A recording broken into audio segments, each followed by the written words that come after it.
Dikutip dari detiknews.com, proses penyidikan terhadap kasus pembunuhan ibu dan anak di Kabupaten Subang masih terus bergulir di Polda Jabar. Belum diketahui motif dalam kejadian ini, meski demikian 5 orang sudah ditetapkan sebagai tersangka, dan 2 diantaranya sudah ditahan. 5 orang tersangka yang ditetapkan pihak kepolisian diantaranya, Ramdanu alias Danu, yang merupakan keponakan, serta sepupu korban. Kemudian suami sekaligus ayah korban, Yosep Hidayah, istri muda Yosep, Mimin, serta kedua anak tirinya Arigi Reksa Pratama, dan Abi. Berikut 5 fakta terbaru kasus pembunuhan ibu dan anak di Subang. Pencarian golok yang digunakan Yosep untuk mengeksekusi korban hingga sekarang masih dicari pihak kepolisian. Masih kita telusuri, kata Direktur Reserse Kriminal Umum Polda Jawa Barat Kombes Pol Surawan saat dikonfirmasi melalui pesan singkat, Kamis 19/10. Danu merasa tertekan. Danu akhirnya menyerahkan diri ke Polda Jabar. Didampingi kuasa hukumnya, Danu lalu mengajukan diri menjadi JC, untuk bisa membongkar semua kasus tersebut. Jadi dia selama ini ada merasa tekanan. Memang 2 minggu lalu dia sempat mengaku pada saat kita melakukan pemeriksaan, namun kita sendiri belum yakin. Dan kemarin, menurut pengakuan dia sudah berdiskusi dengan keluarga dan kuasa hukumnya.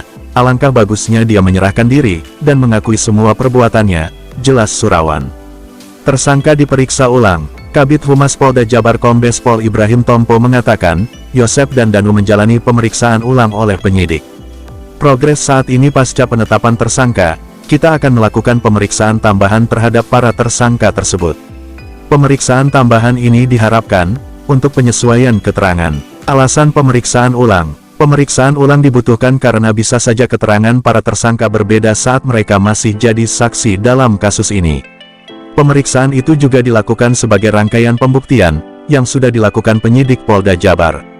Karena bisa saja keterangan pada saat jadi saksi, tidak sesuai dengan keterangan pada saat dia jadi tersangka. Ini merupakan rangkaian pembuktian yang sudah kita lakukan, ucapnya. Pada prinsipnya, kita tidak mengejar pembuktian.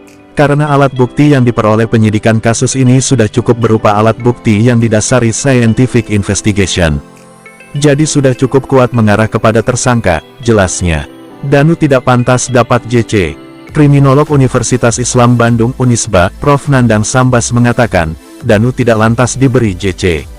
Alasan pemeriksaan ulang. Pemeriksaan ulang dibutuhkan karena bisa saja keterangan para tersangka berbeda saat mereka masih jadi saksi dalam kasus ini. Pemeriksaan itu juga dilakukan sebagai rangkaian pembuktian, yang sudah dilakukan penyidik Polda Jabar.